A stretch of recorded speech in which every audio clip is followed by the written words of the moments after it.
पहला प्रश्न। भगवान, जीवन के 40 वर्ष नास्तिक समाजवादी विचारधारा में गंवाने के बाद पिछले 15 वर्षों से आपका संपर्क पाया और जीवन में जो आनंद और उत्सव का अनुभव किया उसका कैसे वर्णन करूं और कैसे अपनी कृतज्ञता प्रकट करूं। शब्द बिल्कुल ओछे पड़ गए। आप क्या मिले, बस सब कुछ मिल गया। प्रभु मेरे प्रणाम स्वीकार करें। अमृत बोधिसत्व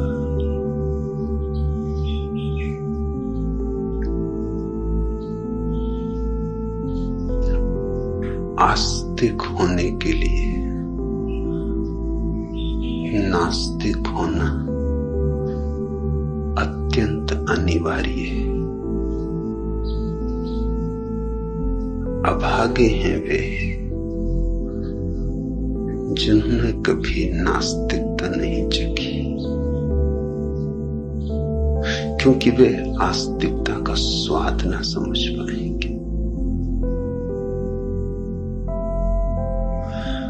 आस्तिकता उभर कर प्रकट होती है, नास्तिकता की पृष्ठभूमि चाहिए।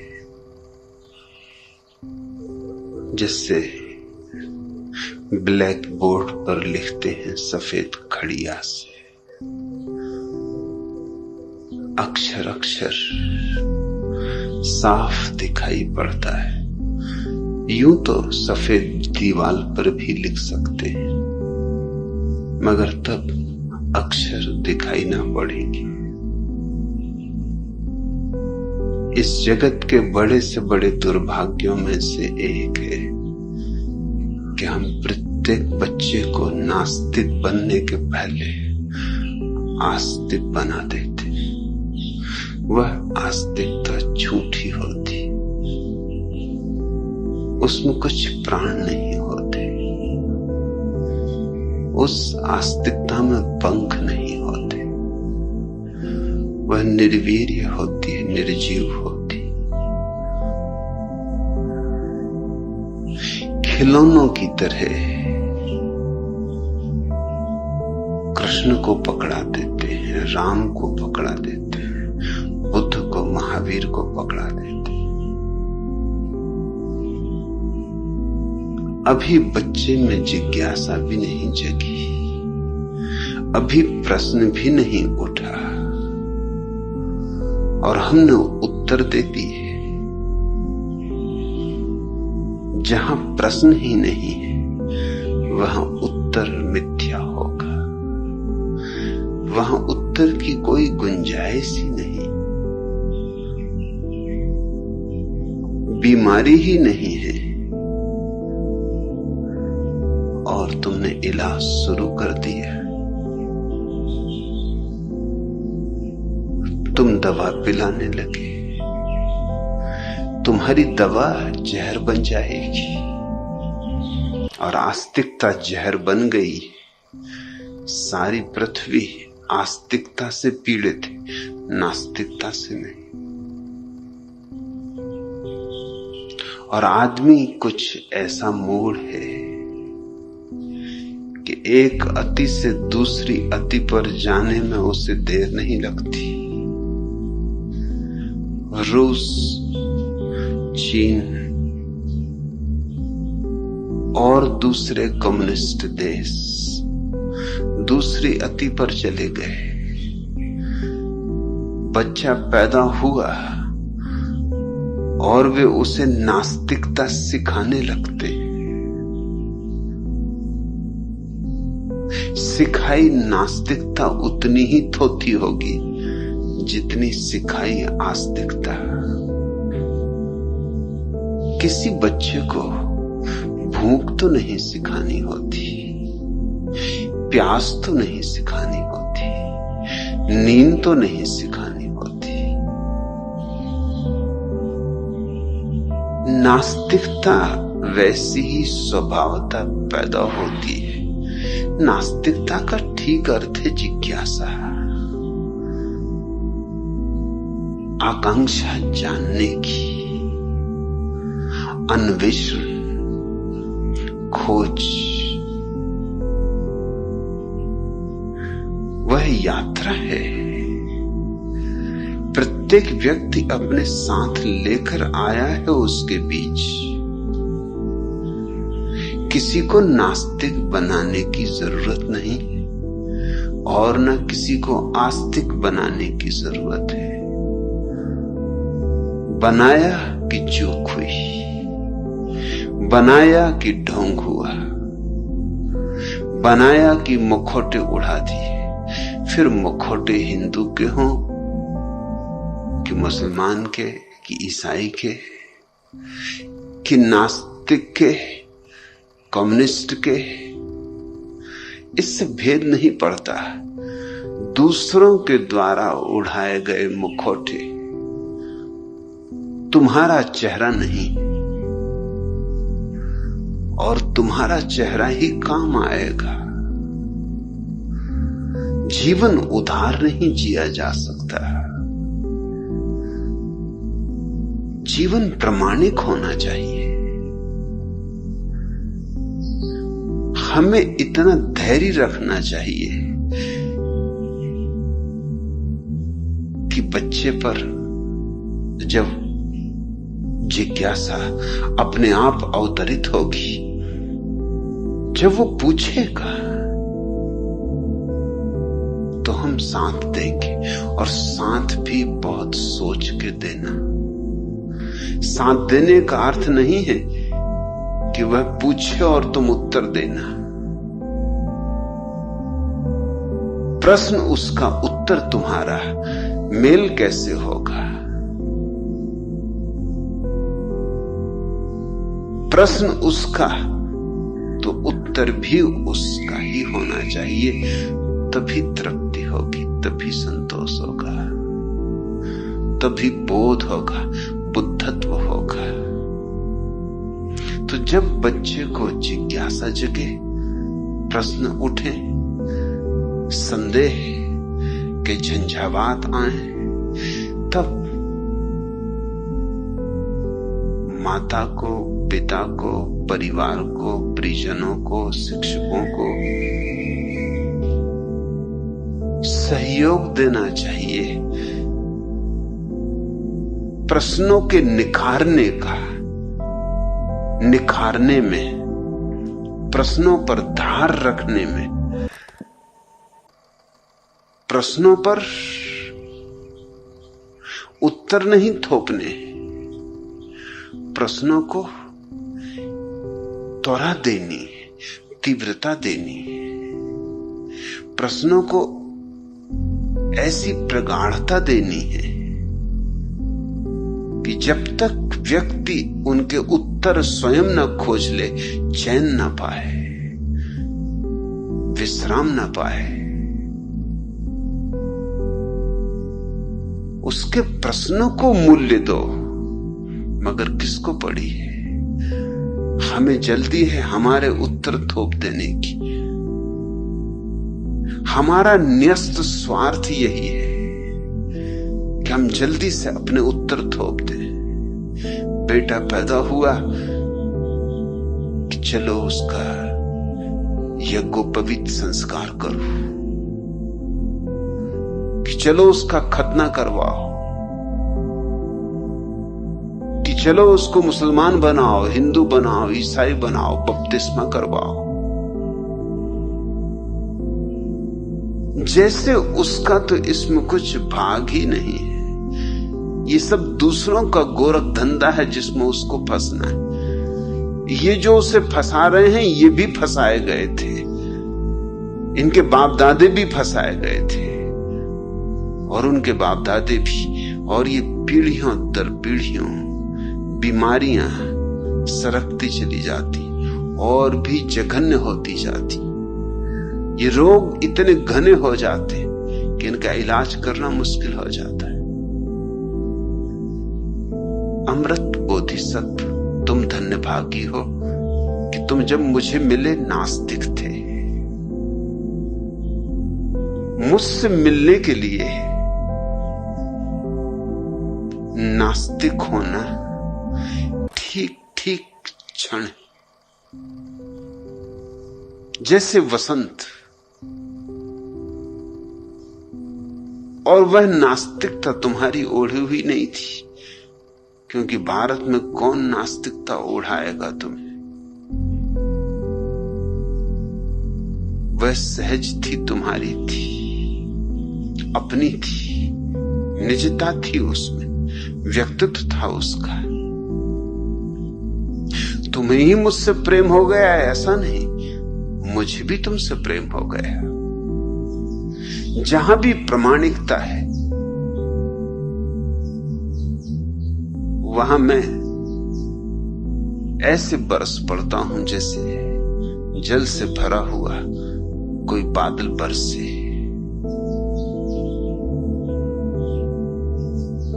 अमृत बोधिसत्व समाजवादी थे और महत्वपूर्ण समाजवादी थे।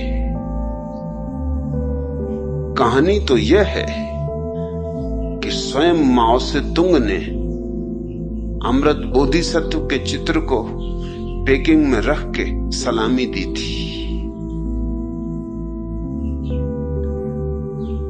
क्योंकि अमृत बोधिसत्व ने गुजरात के एक कारखाने पर कब्जा कर लिया था और उस कारखाने की मालकियत मजदूरों में बांट दी थी। वो पहला समाजवादी प्रयोग था। भारत में बहुत उसकी चर्चा नहीं हुई, लेकिन चीन और रूस तक उसकी चर्चा हुई। मुझे जब अमृत बोधिसत्व मिले थे तो शायद उन्होंने कभी सोचा भी ना होगा कि ये जीवन में एक नया मोड़ आया, ऐसा जिसकी कल्पना भी ना थी, स्वप्न भी ना देखा होगा, उनके संगी साथियों ने भी ना सोचा होगा कि अमृत बोधिसत्व कभी सन्यासी हो जाएंगे। मगर मेरी अपनी सूझ यही है कि जो नास्तिक होने की हिम्मत रखता है वही कभी सन्यासी भी हो सकता है। सन्यास नास्तिक होने से भी बड़ी हिम्मत है। जो नास्तिक होने की हिम्मत नहीं रखता इसलिए आस्तिक है, उसकी आस्तिकता दो कोणी की है, उसका कोई भी मूल्य नहीं, कचरा है। जितने जल्दी उससे छुटकारा हो जाए उतना अच्छा है। जो नास्तिक होने तक की हिम्मत नहीं रखता वो क्या खाक आस्तिक होगा। आस्तिकता बड़ी बात है, नास्तिकता तो छोटी बात है। नहीं तो हमेशा छोटा होता है। तुमने ख्याल किया, जब तुम नहीं कहते हो तो सुकड़ जाते हो, और जब तुम हां कहते हो तो फैल जाते हो।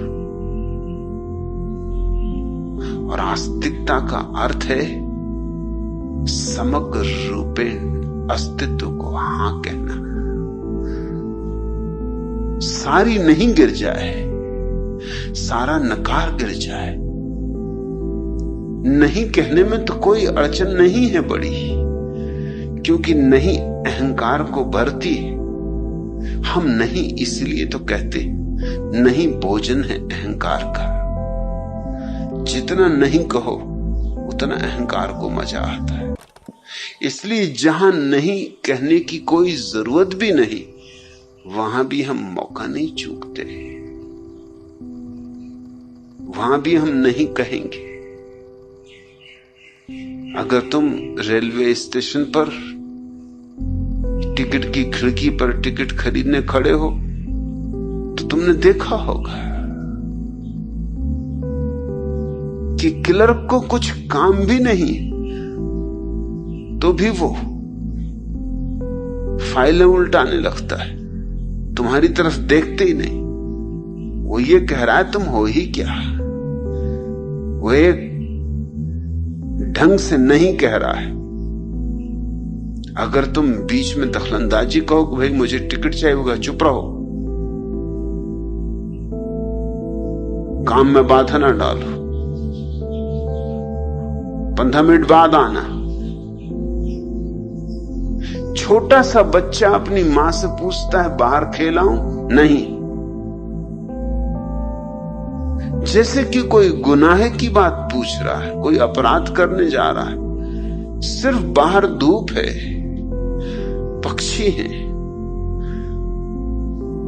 वृक्षों पर फूल खिले, बच्चे को बहुत से निमंत्रण बाहर से आ रहे हैं, पड़ोसियों के बच्चे खेल रहे हैं, खिलखिला रहे। वो मां से पूछता है बाहर खेलाऊं? नहीं। जैसे नहीं तो जबान पे रखा है।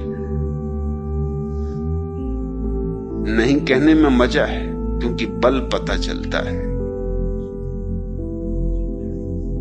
हां कहने में बल पता नहीं चलता।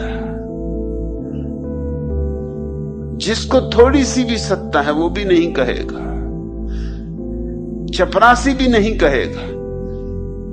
है चपरासी, बैठा है स्टूल पर, लेकिन तुम पहुंचोगे तो यूं व्यवहार करेगा जैसे राष्ट्रपति हो। ठहरो अभी, रुको अभी मालिक काम में उलझे। नहीं कहने में एक मजा है, मजा यह है कि देखो मेरी ताकत, रोक दे सकता हूं, बड़े बड़ों को रोक देता हूं। तुम किस खेत की मूली हो? तो नहीं कहना तो बहुत छोटी बात है। अगर उस छोटी सी बात को भी कहने की हिम्मत नहीं है तो फिर हां जैसी विराट अनुभूति को कैसे स्वीकार करोगे? नास्तिक होना नहीं कहना है।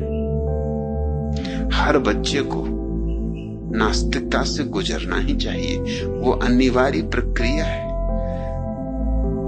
उसे नहीं कहना नहीं चाहिए, उसे नहीं सीखना ही चाहिए, क्योंकि नहीं कह के ही तो, ये नहीं के कांटों के बीच में ही तो कभी हां का गुलाब खिलेगा। हां, जिसने नहीं कही है और नहीं कहने के लिए कष्ट भोगा है, वो ज्यादा दिन तक नहीं कहता रहेगा। उसे समझ में आनी बात शुरू हो जाएगी, क्योंकि नहीं से कोई तृप्ति नहीं मिलती, संतोष नहीं मिलता, आनंद नहीं मिलता। दूसरे को दुख भला दे दो, मगर दूसरे को दुख देने में तुम्हें थोड़ी सुख मिलता है। दूसरे को मिटा देने में तुम थोड़ी बन जाते हो। इंग्लैंड का एक सम्राट अपने राजदूत को फ्रांस भेज रहा था, और फ्रांस में जो उस समय सम्राट था एकदम झक्की था, इतना झक्की कि कोई फ्रांस राजदूत होकर नहीं जाना चाहता था, क्योंकि उसे जरा सी बात में बिगड़ जाए तो गर्दन कटवा ले, वहीं देर अबेर भी ना करे, वहीं राज दरबार में गर्दन कटवा ले, पहले गर्दन कटवाए फिर दूसरा काम करे। तो मूर नाम का जो व्यक्ति भेजा जा रहा था, उसने अंग्रेज सम्राट को कहा कि देखे, मेरे बाल बच्चे हैं, पत्नी है, बूढ़े माँ बाप हैं, किसी और को भेज दें। वो आदमी पागल है। और आप मुझे भी जानते हैं कि मैं भी गर्म मिजाज हूं, और उसके साथ बात बिगड़ जाएगी। ज्यादा देर चल नहीं सकती मेरी बात। अगर उसने एक शब्द भी ऐसा कुछ कहा जो मुझे नहीं जमा, तो फिर गर्दन रहेगी जाए, वो मेरी गर्दन कटवा लेगा। अंग्रेज सम्राट ने कहा, मूर तू फिक्र न कर, अगर उसने तेरी गर्दन कटवाई तो कम से कम 1000 फरांसीसियों की गर्दन इंग्लैंड में कटवा लूंगा उसी वक्त, तू बेफिक्र रह। मूर ने कहा, आप कहते हैं तो जरूर करेंगे, मगर सवाल यह है कि उन 1000 गर्दनों में से कोई भी गर्दन मेरी गर्दन पे जमेगी क्या? मैं तो गया, अब तुम 1000 कटवाओ कि लाख कटवाओ, कटवाओ कि न कटवाओ, क्या फर्क पड़ता है?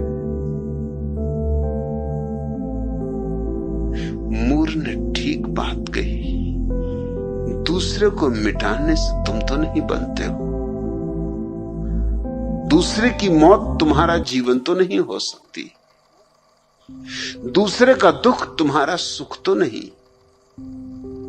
दूसरे के जीवन के फूलों को तुम नष्ट कर दो, इससे कुछ तुम्हारे जीवन की बगिया में चंपा और चमेली और जूही तो न खिल जाएंगे। पड़ोसी के घर में आग लगा दो, इससे कुछ तुम्हारा झोपड़ा महल तो ना हो जाएगा। नहीं, दूसरे को तो दुख दे सकती है, इसलिए थोड़े अहंकार को मजा आ सकता है कि देखो चखा दिया मजा, दिखा दिया कि मैं कौन, आज एहसास करवा दिया कि मैं भी कुछ हूं। लेकिन ये एहसास दूसरे को करवा देकर तुमने घाव भला पहुंचा दिया हो, लेकिन उसका घाव तुम्हारे भीतर कोई कमल का खिलना तो नहीं हो जाएगा। तो जिसने नहीं कहा है, प्रामाणिक रूप से नहीं कहा है, जो नास्तिक है, नास्तिक की मेरी परिभाषा यही है कि जो नहीं कहने में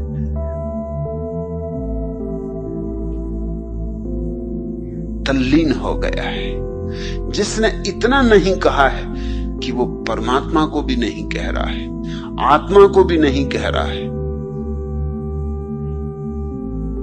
जीवन के सर्वोच्च मूल्यों को नहीं कह रहा है,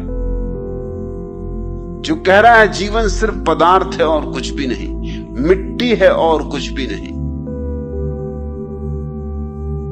यहां कुछ सार नहीं है, कुछ शाश्वत नहीं है। नहीं कहने में थोड़ी बहुत देर मजा आ जाए, लेकिन कब तक? जल्दी ही एक बात ख्याल में आएगी, अगर कुछ भी नहीं है, न परमात्मा है, न सत्य है, न सौंदर्य है, न शिवत्व है, न शाश्वतता है, न अमृतत्व है, न बुद्धत्व है, तो फिर जीवन एकदम व्यर्थ है। एक मूढ़ के द्वारा कही हुई कथा, शोरगुल बहुत, अर्थ कुछ भी नहीं, व्यर्थ की बकवास है। नास्तिक अगर प्रामाणिक हो, रूसी नहीं, चीनी नहीं, क्योंकि रूस और चीन में नास्तिक वैसा ही झूठा है जैसे भारत के आस्तिक झूठे। भारत में आस्तिकता थोपी जाती, चीन और रूस में नास्तिकता थोपी जाती, हर थोपी चीज झूठी हो जाती। जिसके भीतर से नास्तिकता जगी, और हर बच्चे के भीतर जगनी ही चाहिए, मनोवैज्ञानिक प्रक्रिया है, मनोवैज्ञानिक अनिवार्यता है। मनोवैज्ञानिक कहते हैं कि हर बच्चे के जीवन में वो घड़ी आती है जब उसे नहीं कहना ही चाहिए, क्योंकि नहीं कहेगा तो ही धीरे धीरे माँ बाप से मुक्त होगा। नहीं कहेगा तो ही मां की साड़ी को छोड़ेगा, नहीं तो साड़ी को पकड़े ही फिरता रहेगा। नहीं कहेगा तो ही अपना व्यक्तित्व निखरेगा, नहीं तो मां बाप की ही दुनिया का एक हिस्सा रहेगा। कभी भी अपनी क्षमता को अलग न कर पाएगा, अपनी प्रतिभा को निखार न पाएगा। इसलिए बच्चे को अनिवार्य रूप से नहीं कहना पड़ेगा। वो जो बाइबल की कथा है कि ईश्वर ने कहा आदम को और हव्वा को कि तुम इस वृक्ष के फल न खाना, ये वृक्ष ज्ञान का वृक्ष है। ध्यान रहे, चेताता हूं तुम्हें, बार बार चेताता हूं, इस ज्ञान के वृक्ष के फल मत खाना। उन्होंने खाए ज्ञान के वृक्ष के फल और उसी की सजा मिली उन्हें कि वो बहस से निकाल कर बाहर कर दिए गए। लेकिन मैं मानता हूं कि ये कथा बड़ी मनोवैज्ञानिक है। ये हर बच्चे के जीवन में घटती है। ये सिर्फ कथा नहीं है, ये कभी इतिहास में घटी ऐसा नहीं है। ये हर बच्चे के जीवन में घटती है, अपरिहार्य रूपेण घटती है। माँ बाप कहेंगे सिगरेट न पीना और बच्चा पिएगा। माँ बाप कहेंगे ऐसा न करना और बच्चा वैसा ही करेगा। असल में तुम्हें जो न करवाना हो उसकी बात ही न छेड़ना, तुम्हें जो करवाना हो उसी के लिए इंकार करना। क्योंकि तुम जिसको इंकार करोगे बच्चा उसे तोड़ेगा, तोड़ेगा तो ही तुमसे मुक्त हो सकता है। जैसे एक दिन मां के गर्भ से बच्चे को बाहर आना होता है, वैसे ही एक दिन बच्चे को मां बाप के मनोवैज्ञानिक गर्भ से भी बाहर आना होता है। और उससे बाहर आने की एक ही प्रक्रिया है कि वो कहे नहीं, मां बाप के धर्म को नहीं कहे, मां बाप के सिद्धांतों को नहीं कहे, मां बाप के आचरण संहिता को नहीं कहे, मां बाप जो भी मानते हैं उस सबको नहीं कहे, तो ही वो उस मनोवैज्ञानिक गर्भ के बाहर आएगा और अपने व्यक्तित्व को उपलब्ध होगा। वही उसका असली जन्म है। नहीं तो वो गोबर गणेश रह जाएगा। अधिक बच्चे गोबर गणेश रह जाते। माँ बाप गोबर गणेशों से बहुत प्रसन्न होते, गोबर गणेशों की खूब प्रशंसा करते हैं कि बेटा हो तो ऐसा हो, कैसा आज्ञाकारी, इधर बैठो तो इधर बैठता है, उधर बैठो तो उधर बैठता है। गोबर गणेश ही है, बैठ गए सो बैठ गए, उठाओ तो उठे, बैठाओ तो बैठे। लेकिन इन गोबर गणेशों से दुनिया में कोई भी सौंदर्य बढ़ा नहीं। इन गोबर गणेशों ने दुनिया को दिया क्या? इस दुनिया को अगर किन्हीं ने भी कुछ दिया है तो वे बच्चे हैं जिन्होंने आज्ञाएं तोड़ी, जो मां बाप की आज्ञाओं के विपरीत गए, जिन्होंने हिम्मत की है और साहस किया है। हिम्मत बड़ी है क्योंकि छोटा बच्चा मां बाप पर निर्भर होता है, सब तरह से निर्भर होता है, भोजन के लिए, वस्त्र के लिए, शिक्षा के लिए। उसका सारा जीवन ही मां बाप पर निर्भर है।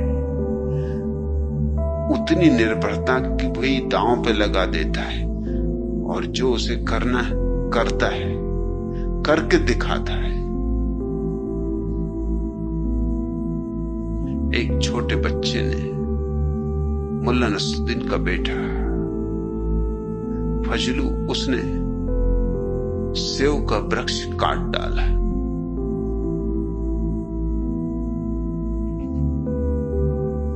नसरुद्दीन ने उसकी खूब पिटाई की।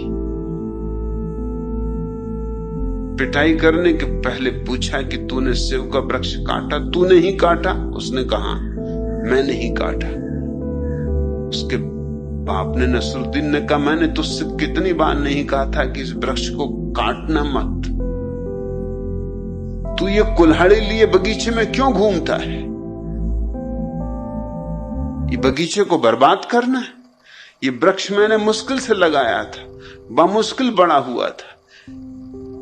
इस भूमि में, इस तापमान में, इस आबहवा में सेव लगते नहीं, इसमें सेव लगने शुरू हो गए थे। मना किया फिर भी तूने काटा, और ऊपर से तू ये भी जुर्रत कर रहा है कि इनकार भी नहीं करता, कहता है कि हां काटा। तो बेटे ने कहा, आपने ही मुझे कहानी सुनाई थी कि अमेरिका के प्रथम राष्ट्रपति वाशिंगटन ने सेव का वृक्ष काट दिया था, और जब उसके बाप ने पूछा तो वाशिंगटन ने कहा, हां वृक्ष में नहीं काटा, बाप ने मारा तो नहीं वरन पुरस्कार दिया, क्योंकि बेटा सत्य बोला। मैं तो उसी आधार पे चल रहा हूं, उल्टी मुझे पिटाई पड़ रही। बाप ने कहा वो कहानी मुझे मालूम, मैं नहीं तुझे सुनाई, मगर तू ये भी ख्याल रख कि जब वाशिंगटन ने सेव का वृक्ष काटा था तो उसका बाप वृक्ष पे नहीं बैठा था। हरामजादे, मैं वृक्ष के ऊपर बैठा हुआ था।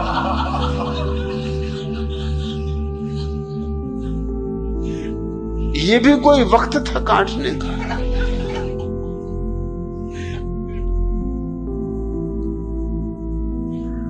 लेकिन बच्चों को कितना ही तुम सताओ, जिनमें थोड़ी भी प्रतिभा है, जिनमें थोड़ी भी तेजस्विता है, वो इंकार करेंगे।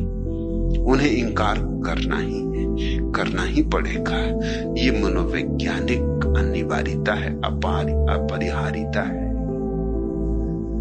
नास्तिकता इस सारे इंकार का इकट्ठा नाम है। सारी धारणाएं, सिद्धांत, शास्त्र, परंपरा, व्यवस्था, स्थापित स्वार्थ, स्थापित मूल्य, इन सबको इंकार करने का नाम नास्तिकता है। मेरे देखे अमृत बोधिसत्व जो इतना इंकार करता है, उसे एक दिन वह घड़ी जरूर आ जाती जब ये प्रश्न उठता है, इस इंकार से मैंने पाया क्या? हां, मां बाप से छूटा, मुक्त हुआ, अपने पैर पे खड़ा हुआ, अब क्या? अब आगे की यात्रा कैसे हो? और तभी पहली दफा जीवन में आस्तिकता की किरण फूट सकती है। अगर संयोग मिल जाए किसी आस्तिक से मिलने का, तुम धन्यभागी थे कि मुझे मिल गए। मैंने तुम्हें नाम दिया अमृत बोधिसत्व। वे दो शब्द मैंने तुम्हारे लिए उपयोग किए, उन्हीं दो को तुम इंकार करते रहे थे। अमृत यानी परमात्मा, शाश्वत, जो सदा है, और बोधिसत्व अर्थात उसे जान लेना, पहचान लेना, अनुभव कर लेना, बुद्धत्व को पा लेना। मैंने तुम्हें जो दो शब्द दिए, वो तुम्हारी पूरी 40 साल की नास्तिकता की पृष्ठभूमि में ही दिए। उसी पृष्ठभूमि में वे उभर कर प्रकट हुए। तुम कहते हो मैं 40 साल तक नास्तिक था, समाजवादी विचारधारा में जीवन गंवाने के बाद पिछले 15 वर्षों से आपका संपर्क पाया, और जीवन में जो आनंद और उत्सव का अनुभव किया उसका कैसे वर्णन करूं। इन 15 वर्षों में और भी लाखों लोग मेरे संपर्क में आए, लेकिन उन सभी को वह आनंद और उत्सव अनुभव नहीं हुआ जो तुम्हें अनुभव हुआ है, और उसका कारण तुम्हारी नास्तिकता थी। तुम तैयार थे, तुम्हारी पृष्ठभूमि तैयार थी। आस्तिक भी मेरे संपर्क में आए, मगर चूंकि उनकी आस्तिकता झूठी थी, उनका मेरे संपर्क में आना भी झूठा हुआ। मेरे और उनके बीच एक दीवार बनी रही। तुम उघाड़े थे, तुम्हारे और मेरे बीच कोई दीवार न थी। तुमने सारे वस्त्र पहले ही फेंक दिए थे, तुम नग्न खड़े थे सूरज में। तुमसे मेरा संपर्क सीधा हो सका। आस्तिक यहां आ जाता है तो उसे बड़ी मुश्किल होती है, क्योंकि उसकी धारणा है बीच में खड़ी रहती। उसकी आकांक्षा होती है कि मैं उसकी धारणाओं का समर्थन करूं, और मैं उसका दुश्मन नहीं हूं तो कैसे उसकी धारणाओं का समर्थन करूं। उसकी धारणाओं का समर्थन करूं तो उसके जीवन में कभी क्रांति नहीं होगी। मुझे तो उसकी धारणाएं तोड़नी ही पड़ेंगी। तुम्हारी कोई धारणा न थी, इसलिए काम आधा तो तुम कर ही चुके थे। पुराने को तो तुम मिटा चुके थे, नए को बनाने की बात थी, वो बहुत आसान है। असली सवाल तो पुराने को मिटाना है, क्योंकि पुराने से हमारा मोह होता है। नए को बनाने के लिए तो हर एक उत्सुक हो जाता है, लेकिन जिनका पुराने से मोह है उनके मोह बड़े भयंकर होते। मैंने सुना एक पुराना चर्च था, वो गिरने के करीब था, इतना जीर्ण जर्जर कि उसके भीतर जाकर कोई प्रार्थना करने में भी डरता था। जरा हवा जोर से चलती थी तो चर्च कपता था, चरमराता था। अब गिरा तब गिरा। औरों की तो बात छोड़ दो, पादरी भी भीतर नहीं जाता था, वो भी चर्च के बाहर से प्रार्थना करके लौट जाता था। आखिर चर्च के जो प्रमुख थे उनकी बैठक हुई और उन्होंने कहा अब कुछ करना होगा। अब चर्च में लोगों ने जाना ही बंद कर दिया। इतना ही नहीं, चर्च के पास से भी निकलना बंद कर दिया, क्योंकि पता नहीं कब गिर जाए। और चर्च पुराना है, और जितना पुराना हो उतना ही बहुमूल्य होता है। ये कुछ अजीब धारणा है लोगों की कि पुराना जितना हो उतना ही मूल्यवान होता। बिल्कुल मरा मराया हो, सड़ा सड़ाया हो, उतना ज्यादा मूल्यवान। लाश ही बची हो, अस्थि पंजर ही रह गए हों तो और भी मूल्यवान। लोग अपने अपने धर्म को पुराना सिद्ध करने में ऐसी दीवानगी करते, सच और झूठ की फिक्र ही नहीं करते। गुड़ भी हो तो गोबर कर देते, सिद्ध करने की चेष्टा कि पुराना पुराना होना चाहिए। सारे वैज्ञानिक आधारों से तय होता है कि वेद 5000 साल से ज्यादा पुराने नहीं, लेकिन लोकमान्य तिलक की चेष्टा जीवन भर ये रही कि 90,000 साल पुराने। क्यों? ऐसा क्या दीवानापन है?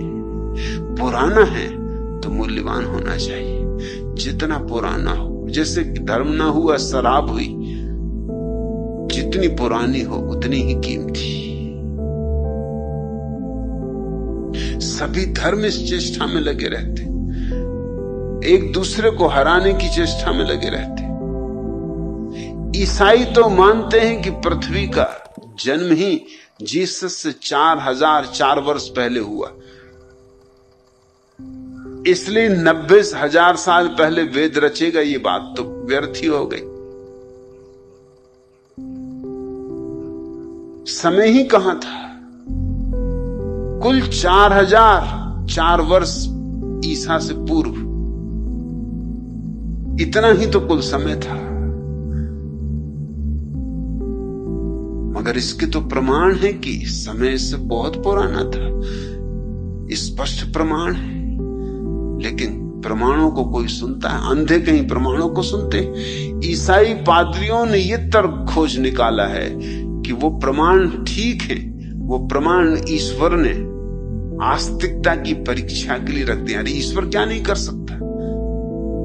जो दुनिया बना सकता है वो क्या नहीं कर सकता? उसने जमीन के भीतर ऐसी हड्डियां रख दी जो मालूम पड़ती हैं कि 90,000 साल पुरानी, मगर है नहीं। उसके लिए क्या कठिन है? ये तो परीक्षा के लिए बनाई है उसने, कि देखा कौन असली श्रद्धावान है, और कौन नकली, इससे तय हो जाएगा। लोकमान्य तिलक कहते हैं कि 90,000 साल पुराना है वेद। जैन बड़े प्रसन्न होते हैं, वो कहते हैं बिल्कुल ठीक कहते हैं आप, 90,000 साल पुराना होना ही चाहिए, क्योंकि ऋग्वेद में हमारे प्रथम तीर्थंकर का उल्लेख। सुनिश्चित हमारे प्रथम तीर्थंकर तुम्हारे ऋग्वेद से भी पुराने और सम्मान पूर्वक उल्लेख है। और ये तो आदमी की आदत है कि जिंदा संत को कोई सम्मान देता है, अपमान देते। ये तो सीधा गणित है। जिंदा संत को अपमान, मुर्दा संत को सम्मान। तो इतने सम्मान से उल्लेख है ऋग्वेद में जैनों के प्रथम तीर्थंकर ऋषभ का। इससे सिद्ध होता है कि कम से कम 300 से लेकर 500 वर्ष तो गुजर ही चुके होंगे, नहीं तो इतना सम्मान नहीं हो सकता। जीवित अगर होते वो तो अपमान होता, गालियां पड़ती। आदमी का कुछ गणित है, जिंदा तीर्थंकर हो गाली दो, क्योंकि जिंदा तीर्थंकर तुम्हारी धारणाओं के विपरीत होगा। और जब मर जाए तो सम्मान करो, क्योंकि मर जाए तो फिर पश्चाताप पकड़ता है, करे हमने गालियां दी, अपमान किया, पाप किया, अब कहीं फल न भोगना पड़े। तो जिंदा हो तो पत्थर मारो, मर जाए तो फूल चढ़ाओ। वो फूल भी तुम्हारे पत्थरों का पश्चाताप है और कुछ भी नहीं। जीसस को सूली दो और फिर मर जाने के बाद 2000 साल तक हजारों चर्चों में पूजा करो। सुकरात को जहर पिलाओ और फिर 2500 सालों तक दर्शन शास्त्रों की हर किताब में सुकरात को घोषित करो कि इससे महान कोई दार्शनिक नहीं हुआ। यह पश्चाताप है और कुछ भी नहीं। जो व्यक्ति धारणाओं से भरा आता है उसके साथ मुझे मुश्किल खड़ी हो जाती। उसकी धारणाओं के अनुकूल मुझे होना चाहिए तो वो मेरे साथ राजी होता है, और मैं उसकी धारणाओं के अनुकूल कैसे हो सकता हूं?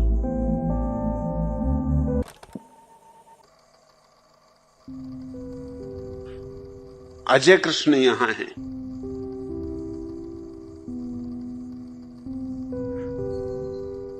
उनको कम्मू बाबा परेशान किए हुए।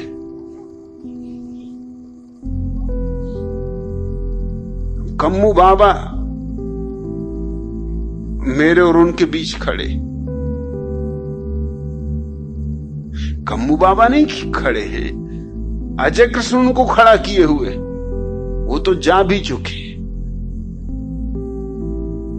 मगर कम्मू बाबा की आड़ अजय कृष्ण को बचा रही। हर चीज को वो कम्मू बाबा को बीच में लाके देखते, क्योंकि कम्मू बाबा ने कहा कि हमेशा अपने माता पिता का सम्मान करना, उनकी इच्छा के विपरीत न जाना। अजय कृष्ण को संन्यास लेना है, लेकिन मां कहती इससे मुझे दुख होगा।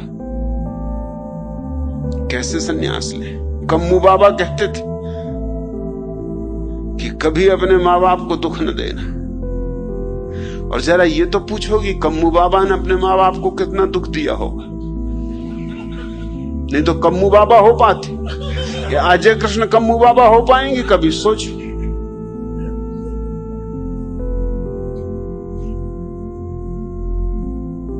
कम्मू बाबा के तो माँ बाप का भी पता चलाना मुश्किल होगा, ऐसे भागे होंगे दुख देके वे पीछे लौट के ना देखा होगा। कम्मू बाबा से, लेकिन नहीं, हमारी धारणा की परिपूर्ति होनी चाहिए। गुरजीएफ से किसी ने पूछा कि सारे धर्मशास्त्र कहते हैं कि अपने माँ बाप को आदर दो, सम्मान दो, क्यों? तो गुरजीएफ ने कहा इसका कारण इसमें ईश्वर की चालबाजी। सुन के वो आदमी बहुत हैरान हुआ। गुरजीएफ तो अपने किस्म का अनूठा आदमी था, और इस तरह के अनूठे आदमी अनूठी बात ही कहते। उसने कहा क्या कहते हैं आप, इसमें ईश्वर की चालबाजी है?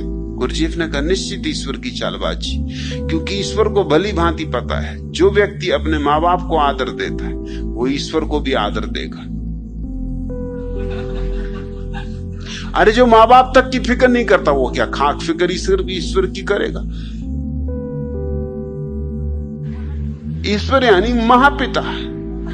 अब छोटे पिता को धक्का दे दिया तो आकाश में बैठे पिता की कौन फिक्र करता है? देखा जाएगा जब मिलेंगे। और अभ्यास तो यही हो रहा है। अगर यही छोटे छोटे माँ बाप से डरे रहे तो बड़े पिता के सामने तो एकदम कपोगे, एकदम घुटनों पर गिर पड़ोगे, कहोगे कि हे परम प्रभु दया करो, बचाओ, रक्षा करो, मैं तो पतित हूं, तुम पतित पावन हो। गुरजीएफ ने बात ठीक कही कि सारे धर्मशास्त्र इसलिए कहते इसमें परमात्मा की चालबाजी, परमात्मा की हो या ना हो, लेकिन पुरोहितों की चालबाजी जरूर। क्योंकि माँ बाप को आदर दो तो पुरोहित को भी तुम आदर दोगे, क्योंकि माँ बाप और पुरोहित एक ही षड्यंत्र के हिस्से। माँ बाप कहते हैं पुरोहित को आदर दो, पुरोहित कहता माँ बाप को आदर दो। पुरोहित समर्थन करता है माँ बाप का, माँ बाप समर्थन करते हैं पुरोहित का। लेकिन जब भी तुम बुद्ध या महावीर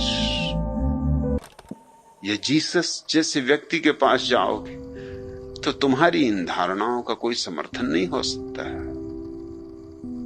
अब तो अजय कृष्ण कुछ ऐसे घबरा गए हैं कि कल उन्होंने झूठे नाम से प्रश्न पूछा।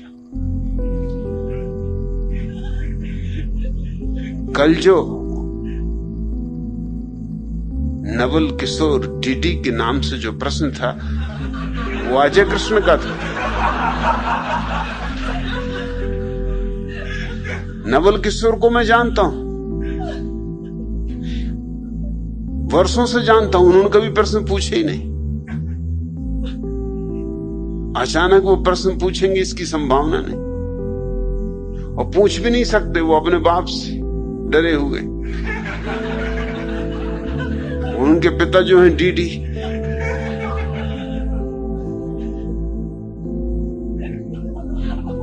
उनके हाथ पैर तोड़ देंगे अगर उनको पता चल गया कि इधर आकर उन्होंने प्रश्न पूछा है। वो प्रश्न पूछा है अजय कृष्ण ने, नाम लिख दिया, उनके मित्र हैं नवल किशोर, पूछ के लिख दिया होगा नाम, भैया तुम्हारा नाम लिख रहा हूं, या बाद में बता दिया होगा या ना भी बताया हो, क्योंकि कम्मू बाबा ने ये तो कहा नहीं कि अपने मित्र के नाम से कभी प्रश्न न पूछना।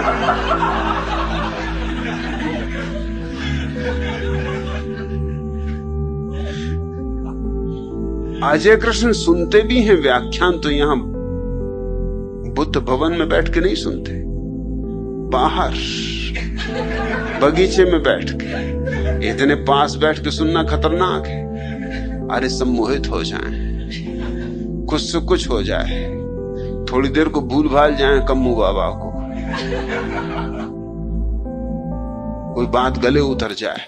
उधर दूर बैठे रहते हैं दरवाजे के पास, कि अगर एकदम कोई बात पकड़ ही ले तो कम से कम भागने की सुविधा तो है, दरवाजे से निकल भागे। शरीर भी थोड़ा बचनी है, दरवाजे के पास ही रहना ठीक है। एकदम भागे इधर से और कोई गार्ड वगैरह पकड़ ही ले और उतनी देर में तो बात ही हो जा रही, बात होने में कोई देर लगती। कभी कभी तो एक शब्द काम कर जाता है। तो अपनी सुरक्षा से चलना चाहिए। अमृत बोधिसत्व जब मेरे पास आए थे तो नास्तिक थे, समाजवादी थे, दोनों बातों ने सहयोग दिया, उससे हानि नहीं हुई। नास्तिक थे तो मुझे कुछ मिटाने को न था, वो खुद ही पुराने चर्च को गिरा चुके थे। जमीन साफ थी। ये मैंने पुराने चर्च की तुमसे कहानी कही। लोग डरने लगे तो इकट्ठे हुए ट्रस्टी, और उन्होंने कहा अब क्या करें, चर्च तो पुराना है, गिराना उचित भी नहीं, पुरानी चीज, और बचाया भी नहीं जा सकता, तो कुछ बीच का रास्ता। तो उन्होंने बीच का रास्ता निकाला। उन्होंने 4 प्रस्ताव स्वीकार किए सर्वसम्मति से। पहला प्रस्ताव कि हमें बहुत दुख है लेकिन मजबूरी है, प्रभु क्षमा करना कि तेरे पुराने चर्च को हमें गिराना पड़ेगा।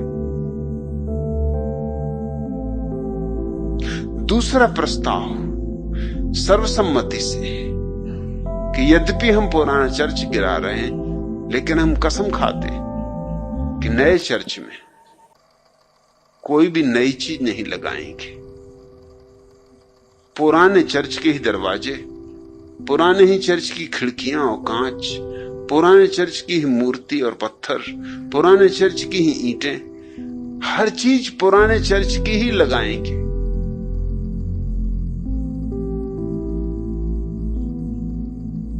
और तीसरा प्रस्ताव स्वीकृत किया सर्वसम्मति से कि जब तक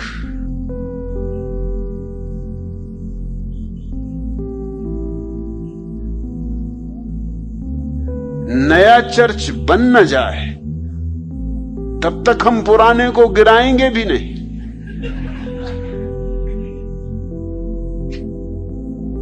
जब नया बन के खड़ा हो जाएगा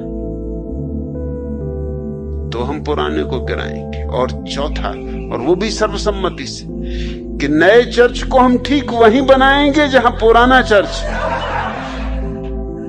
वही बुनियाद, वही भूमि, वही स्थापत्य, वही ढंग। और इन मूढ़ों को ये भी ख्याल ना आया ये क्या प्रस्ताव स्वीकार कर रहे हैं, मगर ये हर आदमी की मूढ़ता है। अतीत को हम पकड़ते हैं, जोर से पकड़ते हैं, उसमें बड़ी सांत्वना मिलती है। अमृत बोधिसत्व जब मेरे पास आए, उनके पास कोई अतीत ना था, मैं प्रसन्न हुआ था। नास्तिक को देख के मैं सदा प्रसन्न होता हूं। ये जो लोग आ जाते हैं, कोई कम्मू बाबा को लेके आ गया, कोई मुइनुद्दीन बाबा को लेके आ गया, कोई निजामुद्दीन बाबा को लेके आ गया, इनके बाबा देखकर ही मैं सोचता हूं पहले इन बाबा से सिर फोड़ो, किसी तरह बाबा में से बोबदा बनाओ, तब कहीं ये दिखाई पड़े तो पड़े। ये छिपे हैं बहुत पीछे। और अक्सर तो ये होता है कि एक बाबा नहीं होता, बाबा अकेले नहीं पाए जाते, एक बाबा तो उसके पीछे और बाबा होते, बाबाओं की कतार लगी होती, क्यों लगे होते। बाबाओं की परंपरा होती, सिलसिले होते। जब भी मैं किसी नास्तिक व्यक्ति को देखता हूं तो आह्लादित होता हूं। हाँ, नास्तिकता उसकी निज होनी चाहिए, उसकी स्लेट कोरी है, उसकी स्लेट पर काम किया जा सकता है, उसका कैनवस कोरा है, उस पर चित्र उभारा जा सकता है, उसका दर्पण निर्मल है, उसमें परमात्मा की छवि बन सकती है। और तुम समाजवादी थे अमृत बोधिसत्व, इससे भी लाभ हुआ, क्योंकि समाजवादी ही केवल समझ सकता है व्यक्तिवाद का मूल्य। जीवन बड़ा अनूठा गणित है। जिन लोगों के जीवन में समाजवाद की कोई स्पष्ट रूपरेखा नहीं, उनके सामने व्यक्ति की भी कोई रूपरेखा नहीं होती। रहते हैं भीड़ में, भीड़ के हिस्से होते हैं, मगर चूंकि समाजवाद की कोई स्पष्ट रूपरेखा नहीं होती, इसलिए व्यक्ति को भी अलग करके देखने की क्षमता नहीं होती। समाजवादी का अर्थ क्या होता है? समाजवादी का अर्थ होता है व्यक्ति का कोई मूल्य नहीं। व्यक्ति केवल समाज के लिए एक उपकरण मात्र है, साधन मात्र है। समाज साध्य है, व्यक्ति साधन है। व्यक्ति की कुर्बानी दी जा सकती है समाज के लिए, लेकिन असलियत यह है कि समाज केवल एक शब्द है। समाज कहीं मिला तुम्हें? जरा ढूंढने निकलो, तुम्हें कहीं कोई समाज मिलेगा? जब मिलेगा कोई व्यक्ति मिलेगा। व्यक्ति का यथार्थ है, समाज तो केवल संज्ञा मात्र है। अच्छे अच्छे प्यारे प्यारे शब्द बहुत भटकाने और भरमाने वाले हो जाते। समाज, मनुष्यता, मनुष्यता को कहां खोजोगे? मेरे पास लोग आते हैं, वो कहते हैं मनुष्यता को प्रेम करते हैं। मैं उनसे कहता हूं मनुष्य को प्रेम करो। मनुष्यता को क्या खाक प्रेम करोगे? कैसे करोगे? गले लगाओगे मनुष्यता को? ये तो तरकीब है बचने की। मनुष्य को तो तुम छोड़ना चाहते हो, मनुष्य से तो बचना चाहते हो, क्योंकि मनुष्य तो यथार्थ है। मनुष्यता का अच्छा शब्द खोज लिया तुमने, एक हवाई शब्द जिसमें कुछ भी नहीं है, खाली शब्द। लेकिन उस खाली शब्द को सिर पर उठाए लिए फिरोगे। झंडा ऊंचा रहे हमारा, और झंडे में है क्या? एक कपड़े का टुकड़ा बांध रखा है, रंगीन कर लिया होगा। और झंडा है क्या? सिर्फ डंडे को छिपाने का उपाय है, और कुछ भी नहीं।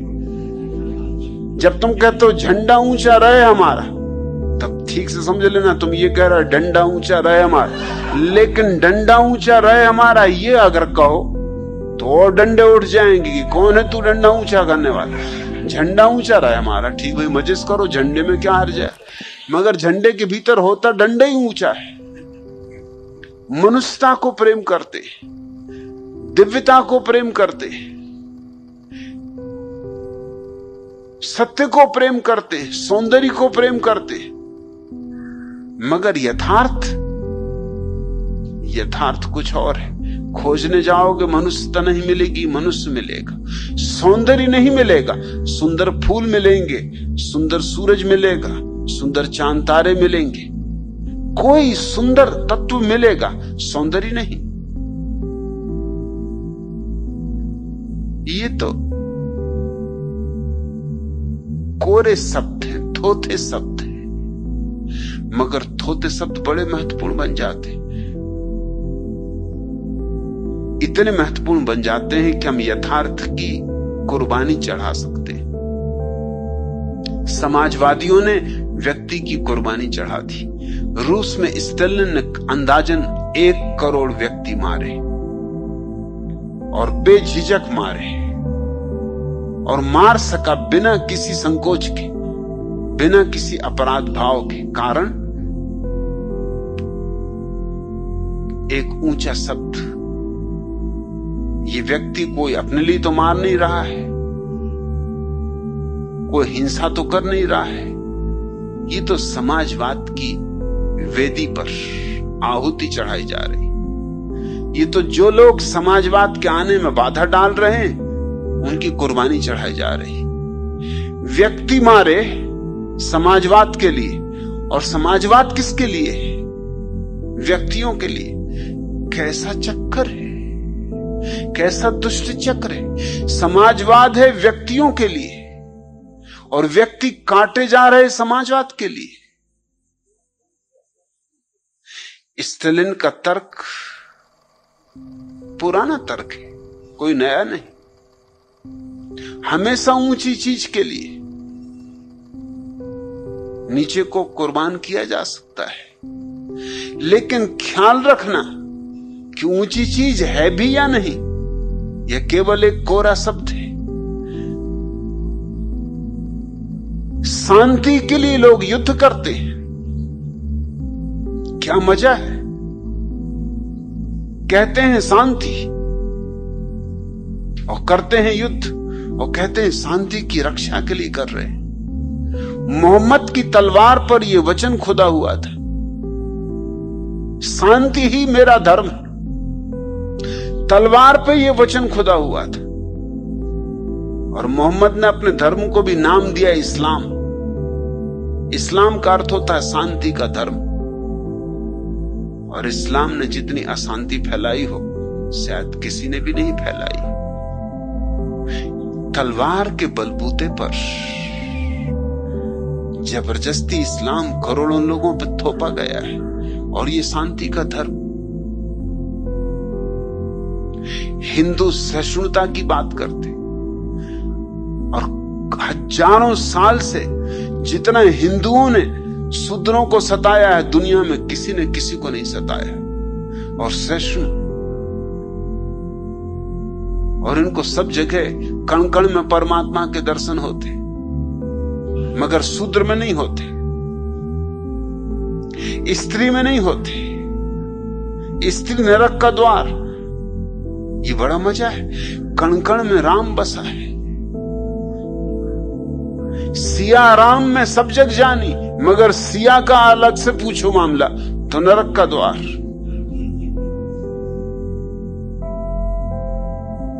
सीता मैया नरक का द्वार। रामचंद्र जी से जोड़ दो तो बस सोने में सुगंध आ गई। नरक का द्वार एकदम स्वर्ग का द्वार हो गया। कण कण में इनको परमात्मा दिखाई पड़ता है, लेकिन सूत्रों में नहीं।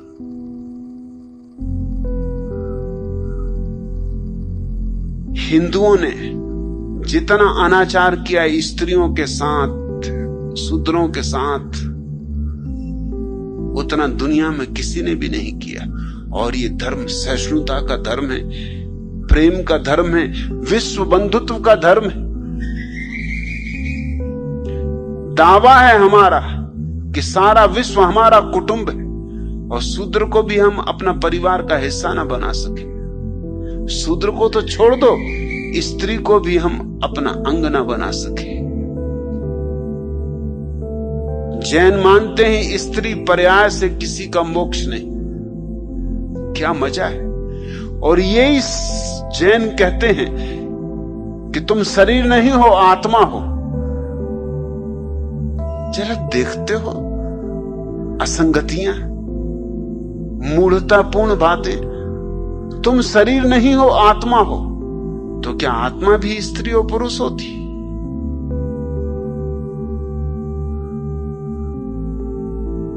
आत्मा तो बस आत्मा ही है, उसमें कैसी स्त्री पुरुष होगा कोई? शरीर ही स्त्री पुरुष होता है।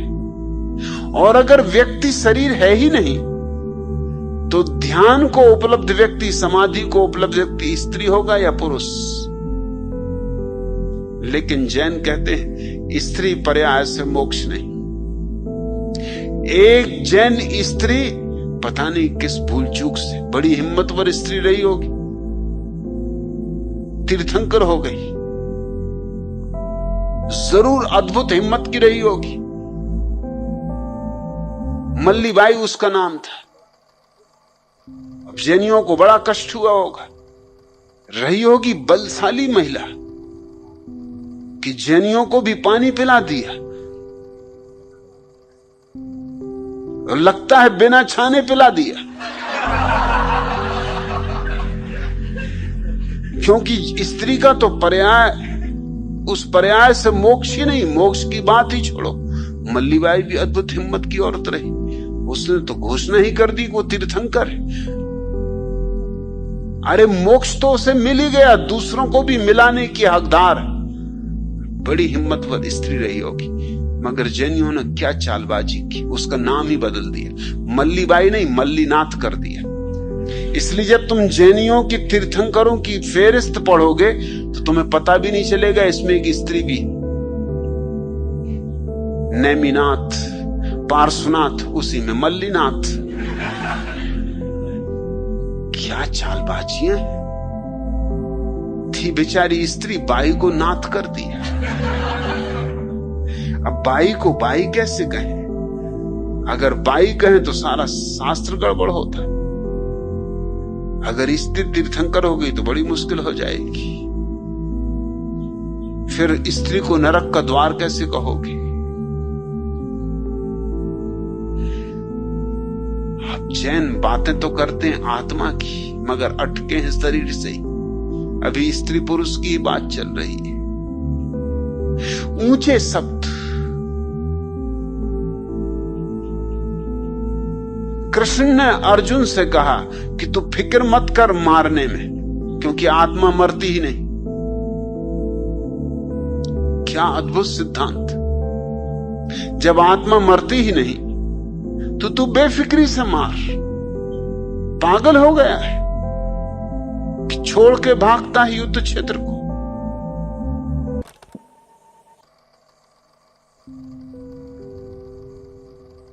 धर्म क्षेत्र, कुरुक्षेत्र, ये तो धर्म का युद्ध हो रहा है। कहां भाग रहा है? जूझ। और परमात्मा ने जिनको मारना है उनको वो मार ही चुका है, तू तो निमित्त मात्र है। अगर ये बात सच है तो फिर हिटलर का क्या कसूर है? तो फिर स्टालिन का क्या कसूर है? तो फिर माओ सेतुंग का क्या कसूर है? फिर ये छोटे मोटे हत्यारे, ये नाथूराम गोडसे, इसका क्या कसूर है? अरे जब परमात्मा ने मार ही डाला तो ये तो बेचारा निमित्त मात्र है, और इसने कोई ज्यादा कसूर नहीं किया। एक महात्मा गांधी को मारा, वो भी काफी बूढ़े हो चुके थे और मरना चाहते थे। मरने के 2 ही दिन पहले उन्होंने कहा था कि अब मैं जीना नहीं चाहता। परमात्मा ने सुन ली होगी, कभी कभी सुन लेता है, और तभी तो उसने भेज दिया नाथूराम। नाथूराम मतलब कलयुगी राम है, तो राम ही, नाथू ही हुए तो क्या। और पुण्य नगरी पूना के निवासी, क्या जगह चुनी उन्होंने भी। पुण्य नगरी पूना से भेज दिया नाथूराम को कि अब राम तुम ही जाओ, मेरा भक्त मुश्किल में पड़ा है। मेरा भक्त कह रहा मुझे जीना नहीं। महात्मा गांधी कहते थे मैं 125 वर्ष जीऊंगा, मगर जब से सत्ता कांग्रेसियों के हाथ में आई तब से उनको पता चला अब जीना बेकार है। क्योंकि जैसे ही उनके शिष्य सत्ता में गए उन्होंने उनकी फिक्र ही छोड़ दी। अरे कौन फिक्र करता है तुम्हारी? कीमत तुम्हारी तभी तक थी जब तक सत्ता हाथ में ना आई थी। अब सत्ता उनके हाथ में थी, तुम हो क्या? रहो तो ठीक, ना रहो तो ठीक। असल में ना ही रहो तो ज्यादा ठीक, क्योंकि रहोगे तो कुछ ना कुछ गड़बड़ करोगे, कुछ दखलंदाजी करोगे, कुछ दांव पेंच बताओगे, कुछ इधर उधर की बातें लाओगे, उनकी राजनीति को ठीक से न चलने दोगे। वो भी चाहते थे कि छुटकारा हो भीतरी, ऊपर चाहे ना भी कहते हो। क्योंकि 7 दिन पहले ही सरदार वल्लभ भाई पटेल ने लखनऊ की एक राष्ट्रीय स्वयंसेवक संघ की रैली में ये घोषणा की थी कि राष्ट्रीय स्वयंसेवक संघ से ज्यादा सुंदर, सुव्यवस्थित, सुसांस्कृतिक और धार्मिक कोई संगठन भारत में नहीं। और उसी राष्ट्रीय स्वयंसेवक संघ के सदस्य ने महात्मा गांधी को गोली मारी। मगर कसूर क्या? एक ही आदमी को मारा। अगर हम शास्त्रों को मान के चलें तो वो जो कुरुक्षेत्र का युद्ध हुआ, धर्म क्षेत्र जो था, खूब हुआ धर्म क्षेत्र में भी काम। 1 अरब से लेके 1.25 अरब आदमी के बीच लोग मरे।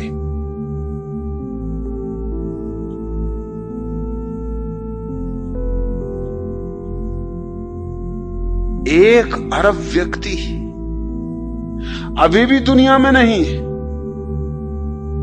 अभी दुनिया की कुल आबादी 4 अरब अब हो पाई सारी दुनिया की। अभी भारत की आबादी तो केवल 70 करोड़। अभी भी भारत में 1 अरब लोग नहीं है। उस समय कुरुक्षेत्र के छोटे से मैदान में गजब कर दिया। मगर चमत्कार ही करना हो परमात्मा को तो क्या नहीं कर सकता रे, उसके हाथ में सब कुछ। 1 अरब आदमी कैसे बिठा दिए? यूं समझो कि रहा होगा कोई, जैसे रेलगाड़ी का कंडक्टर 3rd क्लास के डब्बे में आदमी भरते ही चला जाता, इसलिए तो उसको डब्बा कहते। डब्बा जैसा सुंदर शब्द दुनिया की किसी भाषा में नहीं। दुनिया की किसी भाषा में रेल के डब्बे को डब्बा नहीं कहते, यही कहते हैं क्योंकि यहां उसका व्यवहार डब्बे की तरह होता है। भरते जाओ, न संख्या का कोई सवाल है, भरने वाले चाहिए। या रहा होगा कोई दिल्ली का टैक्सी चलाने वाला, एक टैक्सी में 18 आदमी पकड़े गए। टैक्सी को पकड़ के थाने ले जाया गया।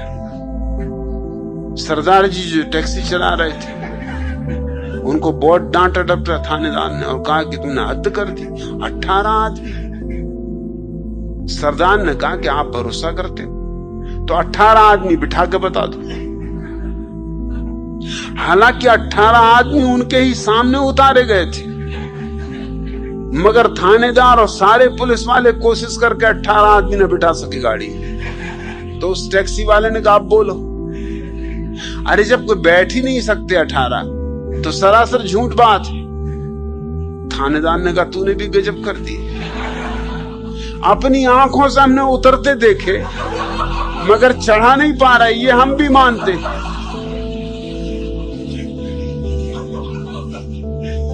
तो भगवान भी कोई टैक्सी वाला रहा या कुरुक्षेत्र का छोटा सा मैदान। हाँ, हॉकी क्रिकेट का मैच करना हो तो ठीक, ओलंपिक भी करना हो तो मुश्किल पड़ जाए, तो छोटा पड़ जाए। वहां 1.25 अरब आदमी मरवा डाले। और जरा सोचो तो कि 1.25 आदमी जहां लड़े हों वहां थोड़ी बहुत जगह भी तो चाहिए कि अगर घमासान एक दूसरे के साथ खड़े हों तो घूंसा तक चलाना मुश्किल। तलवारा वगैरह निकालेंगे कहां? और हाथी घोड़ों का क्या होगा? और रथ वगैरह कैसे चलेंगे? ये तो वैसे ही मर जाएंगे, बिना मारे मर जाएंगे। मगर कृष्ण ने कहा कि बेफिक्री से मार, क्योंकि आत्मा तो मरती ही नहीं। जब आत्मा मरती ही नहीं तो दुनिया में फिर हत्या का कोई अपराध ही नहीं। अच्छे अच्छे शब्दों की आड़ में भी हम क्या क्या छिपा लेते। आत्मा नहीं मरती इसलिए मारो बेफिक्री से। और परमात्मा के बिना इशारे के तो पत्ता नहीं हिलता, तो तुम मारोगे कैसे? उसने मार ही दिया होगा पहले, तुम न मारोगे कोई और मारेगा।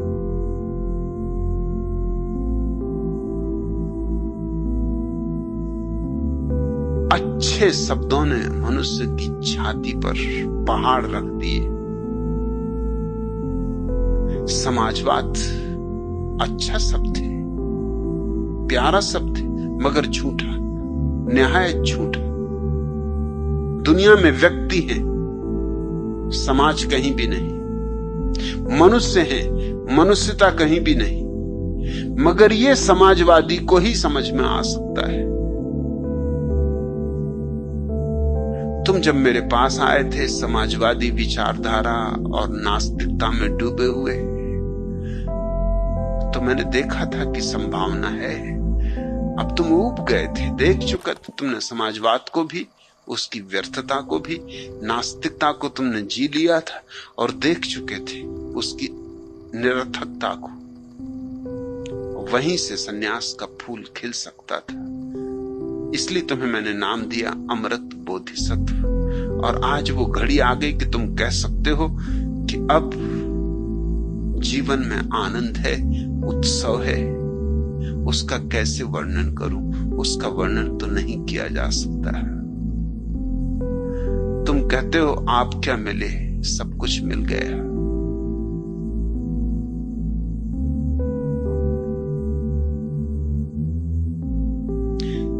कहना तो कठिन हो जाता है। जो भी महत्वपूर्ण है अनकहा रह जाता है। किसको आती है मसीहाई, किसको आती है मसीहाई, किसे आवाज दूं? किसको आती है मसीहाई, किसे आवाज दूं? बोल एक खूंखार तन्हाई, किसे आवाज दूं? बोल एक खूंखार तन्हाई, किसे आवाज दूं? पढ़ते पढ़ते पढ़ते पढ़ते दुख गई हैं पुतलियां, पढ़ते पढ़ते पढ़ते पढ़ते दुख गई हैं पुतलियां। बुझ रही है समय बिनाई, किसे आवाज दूं? चुप रहूं तो हर नफस डसता है नागिन की तरह, चुप रहूं तो हर नफस डसता है नागिन की तरह। आह भरने में है रुस्वाई, किसे आवाज दूं? आह भरने में है रुस्वाई, आह भरने में है रुस्वाई, किसे आवाज दूं? हाय इस गुर्बत के जंगल में पुकारूं तो किसे? हाय इस गुर्बत के जंगल में पुकारूं तो किसे? किससे है मेरी सनाशाई, किसे आवाज दूं? किससे है मेरी सनाशाई, किसे आवाज दूं? ए जमाही पर जमाही अल हफीजी अल अमा, उफ ये अंगड़ाई पे अंगड़ाई, किसे आवाज दूं? उफ खामोशी की ये बाहें दिल को भरमाती हुई, उफ ये सन्नाटे की सहनाई, किसे आवाज दूं? उफ खामोशी की ये बाहें दिल को भरमाती हुई, उफ ये सन्नाटे की सहनाई, किसे आवाज दूं? चल रहे हैं जिंदगी पर चांदनी के नेस्तर, चुभ रही है दिल में पुरवाई, किसे आवाज दूं? मुश्किल तो होगा अब कहना, अब आवाज देना मुश्किल होगा। उफ खामोशी की ये बाहें दिल को भरमाती हुई, उफ ये सन्नाटे की सहनाई, किसे आवाज दूं? लेकिन तुम्हारे भीतर जो सहनाई बज रही है वो मुझे सुनाई पड़ रही है। कहो न कहो, कहना भी चाहो तो न कह सकोगे। कल अमृत बोधिसत्व दर्शन में उपस्थित थे, मैं भी चौंका क्षण भर को, इतना रूपांतरण हुआ है, इतनी क्रांति हुई, नए हो गए, एक नए बच्चे की तरह हो गए। कहो या न कहो, मुझे तुम्हारे भीतर की सहनाई सुनाई पड़ रही।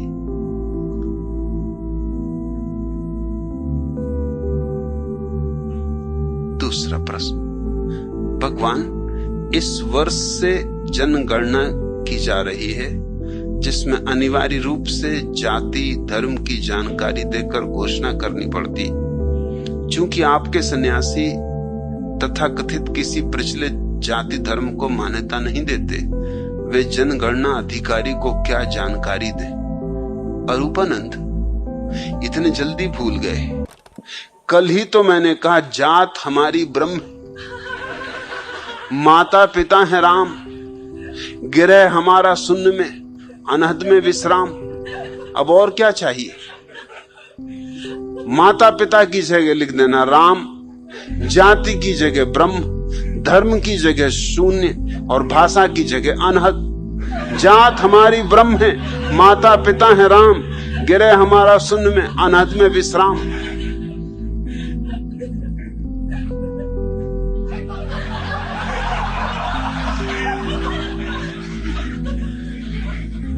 तीसरा प्रश्न, भगवान, भारतवर्ष में आपके बाद जो सबसे ज्यादा प्रसिद्ध धर्म गुरु हैं तो वे हैं आचार्य तुलसी। अभी अभी उन्होंने कुछ नए आयाम शुरू किए हैं। वे इस प्रकार हैं। पहला, तुलसी फाउंडेशन की स्थापना। दूसरा, ग्रस्तों को नौ सन्यास के अधीन वे गृह त्याग नहीं करते हैं, ब्रह्मचर्य पालन करते हैं एवं सन्यासी की तरह जीते हैं। तीसरा, जब तुलसी सभागृह में पधारते हैं तो श्रावक उद्घोष करते हैं, जय भगवान। जो पुस्तकें प्रकाशित होती हैं उन पर दोनों तरफ आचार्य तुलसी के चित्र होते हैं। भगवान आपकी इस तरह खुलेआम नकल करते जाते हैं एवं आपका विरोध करते जाते हैं। हम कब तक देखते रहें, बताने की कृपा करें। अभी अभी उन्होंने हर महीने 10 दिवसीय शिविर ध्यान लेने शुरू किए। भगवान, क्या ये नकल करने वाले थोड़े भी शर्मिंदा नहीं होते? बताने की कृपा करें। पहली तो बात, कृष्ण सत्यार्थी, मैं कोई प्रसिद्ध व्यक्ति हूं, बदनाम कहो चलेगा।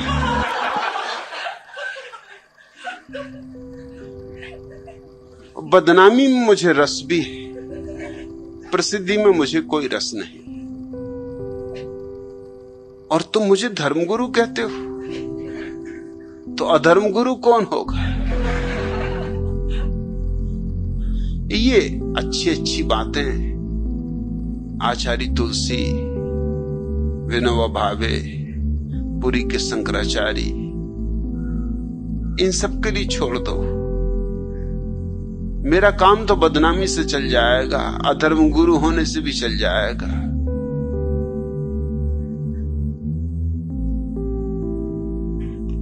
रही नकल की बात,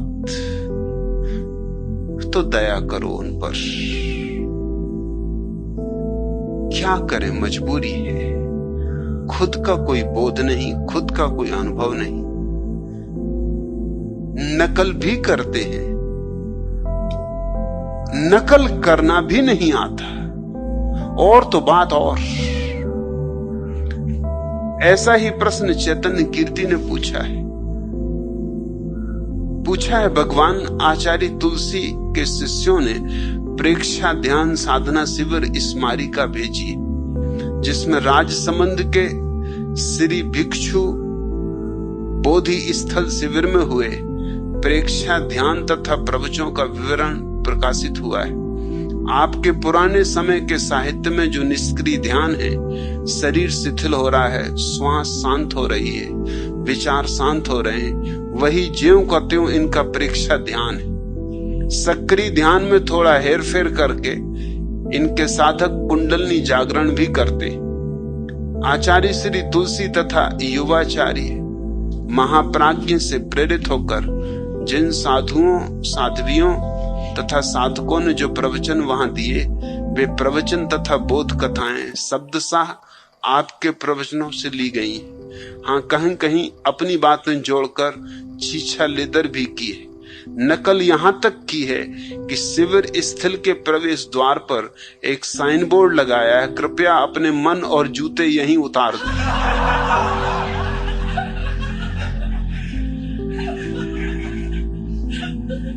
स्मारिका का अंतिम उद्गार है, युगों युगों तक अमर रहेगा तुलसी नाम तुम्हारा। भगवान, ऐसे लोगों का ध्यान में क्या गति होती है।